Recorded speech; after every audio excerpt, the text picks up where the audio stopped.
শুরু করছি খবরের আয়নায়। আকাশবাণী সংবাদ বিভাগের নতুন সাপ্তাহিক অনুষ্ঠান আপনাদের সামনে উপস্থাপন করবে এমন অনেক কিছু যেগুলো দৈনন্দিন খবরের ভিড়ের মধ্যেও বিশেষ উল্লেখের দাবি রাখে। ব্যতিক্রমী অনেক ঘটনাই সময়াভাবে উপযুক্ত মাত্রায় পরিবেশন করা সম্ভব হয় না, আবার বেশ কিছু ঘটনাও নানা কারণে সবার চোখ এড়িয়ে যায়। এমন নানা রঙের মালায় গাঁথা এক অনুপম উপহারই হল খবরের আয়নায়।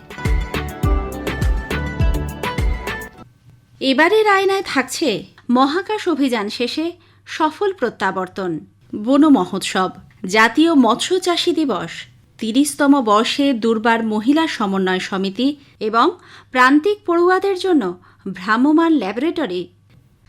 ১৮ দিনের ঐতিহাসিক সফর শেষে অ্যাক্সিওম 4 অভিযানের ভারতীয় নভোশ্চর শুভাংশু শুক্লা এবং অন্য ৩ ক্রু সদস্য আন্তর্জাতিক মহাকাশ কেন্দ্র থেকে আজ পৃথিবীর বুকে সফল অবতরণ করেছেন।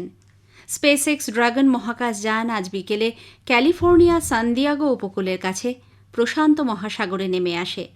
রাতের মহাসাগরে স্প্ল্যাশডাউনের পর একে একে বেরিয়ে আসেন শুভাংশু সহ অন্য মহাকাশচারীরা। উল্লেখ্য, গত মাসের ২৫ তারিখ এই অ্যাক্সিওম 4 মহাকাশ অভিযানের সূচনা হয়েছিল। ফ্যালকন 9 রকেটে করে ফ্লোরিডা থেকে ড্রাগন স্পেস ক্যাপসুল আন্তর্জাতিক মহাকাশ কেন্দ্রের উদ্দেশ্যে রওনা হয়। ১৯৮৪ সালে উইং কমান্ডার রাকেশ শর্মার মহাকাশ যাত্রার পর গ্রুপ ক্যাপ্টেন শুক্লা ভারতের দ্বিতীয় নভোশ্চর হিসেবে এবং প্রথম ভারতীয় হিসেবে আন্তর্জাতিক মহাকাশ কেন্দ্রে পা রাখলেন। আইএসএসে থাকাকালীন শুক্লা ভারতের 7টি সুনির্দিষ্ট মাইক্রোগ্র্যাভিটি সংক্রান্ত গবেষণা করেছেন। দীর্ঘ সময় মহাকাশে বসবাস এবং ভবিষ্যতে গ্রহে অন্যান্য অভিযানের ক্ষেত্রে তাঁর গবেষণালব্ধ তথ্য সহায়ক হবে। আকাশগঙ্গা হিসেবে পরিচিত এই অভিযান মার্কিন মহাকাশ সংস্থা নাসা, অ্যাক্সিওম স্পেস এবং ভারতীয় মহাকাশ গবেষণা সংগঠন ইসরোর এক যৌথ প্রচেষ্টা। মহাকাশচারী শুভাংশু শুক্লার নিরাপদে প্রত্যাবর্তনে প্রধানমন্ত্রী নরেন্দ্র মোদী উচ্ছ্বাস ব্যক্ত করেছেন। শ্রী মোদী জানান, গ্রুপ ক্যাপ্টেন শুক্লাকে পৃথিবীতে ফিরে আসার জন্য গোটা দেশের সঙ্গে তিনিও স্বাগত জানাচ্ছেন। আন্তর্জাতিক মহাকাশ কেন্দ্রে থাকার মাধ্যমে শুক্লা তাঁর আত্মত্যাগ, সাহস ও শৌর্যের মাধ্যমে কোটি কোটি মানুষকে অনুপ্রাণিত করেছেন। ভারতের মানব মহাকাশ মিশন গগনযানের বাস্তবায়নের দিকে এই অভিযান অন্যতম মাইল ফলক হয়ে থাকবে। বিজ্ঞান ও প্রযুক্তি মন্ত্রী ডক্টর জিতেন্দ্র সিং অ্যাক্সিওম 4 সফল অভিযান শেষে ভারতীয় বায়ুসেনার গ্রুপ ক্যাপ্টেন শুভাংশু শুক্লাকে অভিনন্দন জানিয়েছেন। भारत माँ का एक पुत्र आज कामयाबी से लौटा है, एक ऐसे प्रयोग से, एक ऐसी यात्रा से जिसमें बहुत सारे ऐसे एक्सपेरिमेंट्स किए गए जो पहले कभी ना किए गए थे, लेकिन जिनका समस्त मानव जाति के लिए महत्व रहेगा। आज वास्तव में विश्व बंधु के रूप में शुभांशु ने हमारी तर्जुमानी करते हुए वो काम वहाँ अंजाम दिया है और ये कह सकते हैं कि अंतरिक्ष में एक स्थायी स्थान भारत को आज स्थापित करने का अवसर भी रहा, सफलता भी रही। এদিকে ছেলের সফল প্রত্যাবর্তনে স্বাভাবিকভাবেই আবেগপ্রবণ শুভাংশুর পরিবার। পুত্রের সাফল্যে তিনি গর্বিত বলে শুভাংশুর মা জানিয়েছেন। बहुत खुशी हो रही है, अंदर से हम बयान नहीं कर सकते, बहुत ज्यादा। प्रधानमंत्री जी ने भी बधाई दी थी और बहुत अच्छा लग रहा है, इसका कोई वर्णन नहीं किया जा सकता, इतना अच्छा लगा। মহাকাশ বিজ্ঞানী ডক্টর সব্যসাচী পাল বলেন, শুভাংশু শুক্লার এই অভিযান ভবিষ্যতে ভারতের মহাকাশ গবেষণায় সাহায্য করবে। শুভ্রাংশু শুক্লার ফিরে আসা আমাদের কাছে একটা বিশাল গর্বের ব্যাপার। সত্যি কথা বলতে আমরা সবাই দুশ্চিন্তায় ছিলাম, কারণ কিছুদিন আগে সুনিতা উইলিয়ামসের যে এপিসোডটা হয়েছিল, যে দীর্ঘদিন ওনারা ইন্টারন্যাশনাল স্পেস স্টেশনে আটকে ছিলেন, তারপরেই শুভ্রাংশু শুক্লারা ফিরে এলো এবং শুভ্রাংশু শুক্লার ক্ষেত্রেও একবার ফিরে আসাটা পিছিয়ে গেছিল। তো সেই জন্য কোনো টেকনিক্যাল অসুবিধে হবে কিনা সেটা নিয়ে আমরা সবাই দুশ্চিন্তায় ছিলাম, কিন্তু সুখের খবর হচ্ছে যে সেরকম কোনো অসুবিধা হয়নি। উনি এবং ওনার আরো 3 জন সাথী নির্বিঘ্নে ফিরে এসেছেন। আজকে আমাদের সময় দুপুর 3টে নাগাদ, 3:01 ওনারা নির্বিঘ্নে প্রশান্ত মহাসাগরে ল্যান্ড করেছেন। তো এইটা প্রত্যেকটা ভারতবাসীর কাছে একটা গর্বের বিষয়। 1984 সালে রাকেশ শর্মা শেষবার ভারতীয় হিসেবে মহাকাশে গিয়েছিলেন এবং ফিরে এসেছিলেন সোভিয়েত ইউনিয়নের সহযোগিতায়।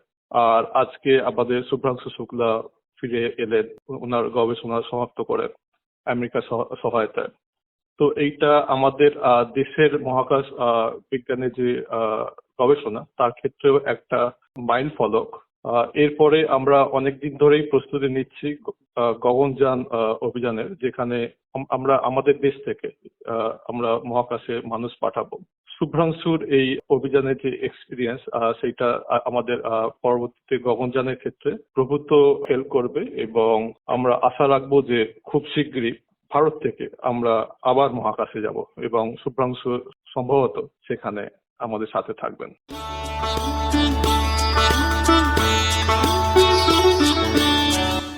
সবুজ বাঁচাও স্লোগান নিয়ে রাজ্যে শুরু হয়েছে বন মহোৎসব। মুখ্যমন্ত্রী মমতা ব্যানার্জি এক শুভেচ্ছা বার্তায় জানিয়েছেন, 2011 থেকে 2023 সালের মধ্যে মোট বনভূমি ও বৃক্ষ আচ্ছাদনের পরিমাণ 13.38% থেকে বেড়ে 22% হয়েছে। বিধাননগরের অরণ্য ভবনে 12 তারিখ 2টি ট্যাবলোর সূচনা করেন বনমন্ত্রী বীরবাহা হাঁসদা। জনগণকে গাছ লাগিয়ে সবুজায়নের আহ্বান জানান মন্ত্রী। জনগণকে উৎসাহ দিতে ইতিমধ্যেই শুরু হয়েছে বিনামূল্যে চারা গাছ বিতরণ। বেশি করে গাছ লাগাতে হবে এবং সবাই মিলে, শুধু দপ্তরের কাজ গাছ লাগানো তেমন নয়, প্রত্যেকটা মানুষ যদি সচেতন হয়, আমরা গাছ যদি লাগাই, পরিবেশটা ভালো থাকবে, আমরা সবাই ভালো থাকবো। সবাইকে আহ্বান করব এবারে বেশি করে আমরা গাছ লাগাবো, পরিবেশটাকে ভালো রাখবো। এই দুটি ট্যাবলো 20 জুলাই পর্যন্ত নানা জায়গায় নাগরিকদের পরিবেশ সচেতনতার বার্তা দেবে। বন দপ্তরের মুখ্য সচিব দেবল রায় আকাশবাণীকে বলেন, এই বন মহোৎসবের মূল লক্ষ্য হল সারা রাজ্য জুড়ে বৃক্ষরোপণ, বৃক্ষ চারা বন্টন এবং বনরক্ষার প্রচেষ্টা। এছাড়াও সম্প্রতি রেড পান্ডা, হিমালয়ান ব্ল্যাক বিয়ারের মতো বিলুপ্তপ্রায় প্রাণীর সংখ্যা বৃদ্ধি পেয়েছে বলেও তিনি জানিয়েছেন। বর্ষার সময়ে যখন পৃথিবী সরস এবং সবুজ হয়ে যায়, সেই সময় আমরা নতুন গাছ লাগানোর একটা আয়োজন করি। এই আয়োজনে সাধারণ মানুষকে সামিল করা, আমাদের ইকোলজিতে গাছের প্রয়োজনীয়তা, তাকে নতুন করে ভালো করে তুলে ধরা নতুন প্রজন্মের সামনে, এবং সেই সুযোগে বৃক্ষের আচ্ছাদন খানিকটা বাড়ানো, পার্টিকুলারলি জঙ্গলের বাইরে যে বৃক্ষের আচ্ছাদন সেটা বাড়ানো। এই সমস্ত লক্ষ্যগুলোকে সামনে রেখে আমরা বন মহোৎসব পালন করি। পশ্চিমবঙ্গ হচ্ছে একমাত্র রাজ্য যেখানে 1987 সাল থেকে যতবার বনের আচ্ছাদনের পরিমাণ হিসেব করা হয়েছে, যেটা করে দেরাদুন স্থিত ফরেস্ট সার্ভে অফ ইন্ডিয়া, তাতে ওই এক বছর বাদ দিলে প্রত্যেকবারই আমাদের বনের আচ্ছাদনের পরিমাণ বেড়েছে। পশ্চিমবঙ্গ যেহেতু এখানে খুব আমরা বলি যে সব ধরনের ইকোসিস্টেম আছে, কোস্টাল থেকে শুরু করে অ্যালপাইন পর্যন্ত, কাজে বিভিন্ন ইকোসিস্টেমে বিভিন্ন ধরনের গাছ এবং বন্যপ্রাণী পাওয়া যায়। মিনি ভারতবর্ষে অনেকে আমরা বলে থাকি, কুমির, ডলফিন থেকে শুরু করে বাঘ, উচ্চতায় থাকা প্রাণী যেমন রেড পান্ডা, হিমালয়ান ব্ল্যাক বিয়ার, কি নেই পশ্চিমবঙ্গে। সবচেয়ে বড় কথা হলো যে এই যে বিলুপ্তপ্রায় প্রাণীগুলো, যেগুলো গোটা পৃথিবীর নিরিখে বিলুপ্তপ্রায়, পশ্চিমবঙ্গে কিন্তু এই প্রাণীগুলো লোকাল অ্যাবান্ডেন্স হয়েছে। রাজ্য সরকার ফরাসি ডেভেলপমেন্ট এজেন্সির সঙ্গে রাজ্যে ক্লাইমেট চেঞ্জ অ্যাডাপ্টেশন নামে একটি নতুন প্রকল্প শুরু করতে চলেছে বলেও শ্রী রায় জানিয়েছেন। পশ্চিমবঙ্গ হচ্ছে প্রথম রাজ্য যেখানে ফ্রেঞ্চ গভর্নমেন্ট AFD তার সহায়তায় পশ্চিমবঙ্গে একটা বেশ বড় সড়ো অ্যাডাপ্টেশন প্রকল্প হচ্ছে। অর্থাৎ এই যে বিভিন্ন স্যাংচুয়ারিজ আছে পশ্চিমবঙ্গে, 16টা স্যাংচুয়ারি এবং 6টা ন্যাশনাল পার্ক, 2টো টাইগার রিজার্ভ, এই সমস্ত জায়গায় যে প্রাণী আছে সেগুলো এই পরিবর্তিত ক্লাইমেটের পরিস্থিতিতে যাতে মানিয়ে নিতে পারে, তাদের অসুবিধে না হয়, সেই লক্ষ্যে প্রথম অ্যাডাপ্টেশন প্রজেক্ট আমাদের এখানে চালু হতে চলেছে।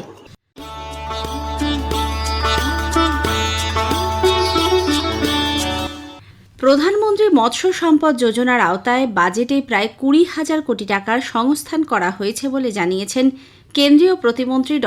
সুকান্ত মজুমদার।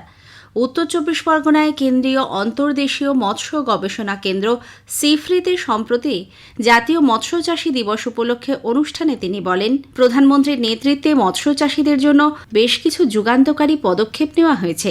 আগে যে কিষাণ কার্ড শুধুমাত্র যারা মাঠে চাষ করতেন তারা পেতেন, এখন আমাদের সরকার আসার পর যারা মৎস্য চাষী তাদেরকেও কিষাণ ক্রেডিট কার্ড দেওয়ার ব্যবস্থা সরকার এখন করেছে। তার ফলে স্বাদু জলের মাছ চাষের প্রবণতা বাড়ছে এবং মানুষ সরকারের কাছ থেকে বিভিন্ন ধরনের সহায়তা পাচ্ছে। আমরা চাই পশ্চিমবঙ্গকে মৎস্য উৎপাদনে স্বয়ংসম্পূর্ণ হতে হবে। এদিকে প্রাকৃতিকভাবে কমে আসা বিভিন্ন ধরনের ছোট মাছের উৎপাদনে মৎস্য চাষীদের বিশেষ সাহায্য করার কথা জানিয়েছেন রাজ্যের মৎস্যমন্ত্রী বিপ্লব রায়চৌধুরী।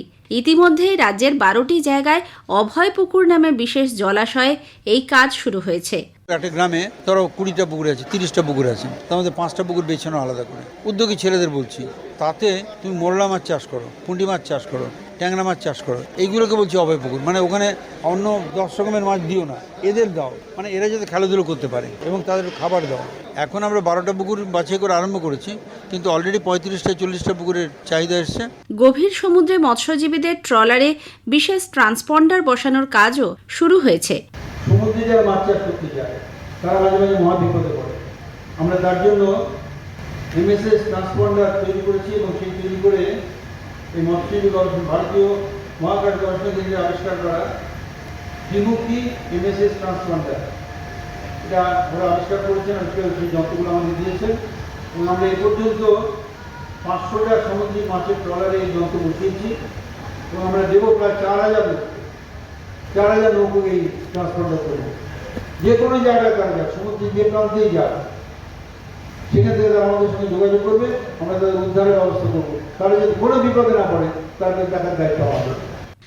রাজ্যে মৎস্য দপ্তর আয়োজিত অনুষ্ঠানে কেন্দ্রীয় সংস্থা national bureau of fish genetic রিসোর্সের প্রাক্তন অধিকর্তা উত্তম কুমার সরকার জানিয়েছেন, সর্বভারতীয় ক্ষেত্রের রিপোর্ট ফিশ ডিজিজ নামে একটি অ্যাপ চালু করা হয়েছে, যার ফলে পুকুর বা জলাশয়ে মাছেদের কোনো রকম সমস্যা বা রোগ দেখা দিলে এই অ্যাপের মাধ্যমে তৎক্ষণাৎ সাহায্য চাওয়া যাবে।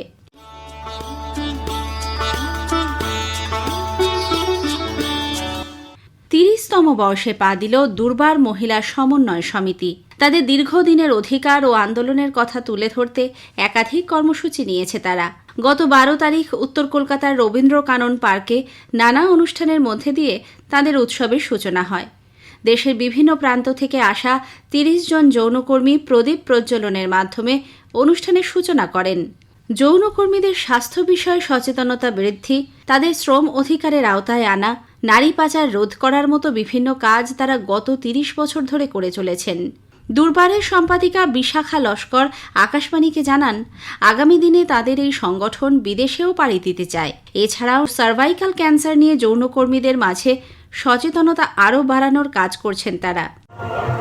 আমাদের 30 বছরের প্রোগ্রামের যে উদ্দেশ্য হচ্ছে সমাজের প্রত্যেকটা মানুষের কাছে দুর্বার কেন, কি যৌনকর্মীরা কি কাজ করছে সেটাকে পৌঁছে দেওয়া, প্রত্যেকটা দেশে আমাদের এই দুর্বারকে নিয়ে আলোচনা করা এবং সেখানে নেটওয়ার্কিং তৈরি করা। এবং সার্ভাইকাল ক্যান্সার, যেহেতু আজকাল সার্ভাইকাল ক্যান্সারের খুব দেখতে পাচ্ছি আমরা স্প্রেড করছে, সেখানে যৌনকর্মী এবং যৌনকর্মীর সন্তানদের জন্য স্ক্রিনিং এবং ট্রিটমেন্ট দুটো আমরা চাই, সেটা আমরা প্রচারের মাধ্যম থেকে বলবো। অবশ্যই শ্রমিকের অধিকার নিয়েও বলবো যে যখন একজন যৌনকর্মী শ্রমিকের অধিকার পাবে তাহলে সরকারি যে সুযোগ সুবিধাগুলো আছে সেগুলো পেতে আরও সুবিধা হয়।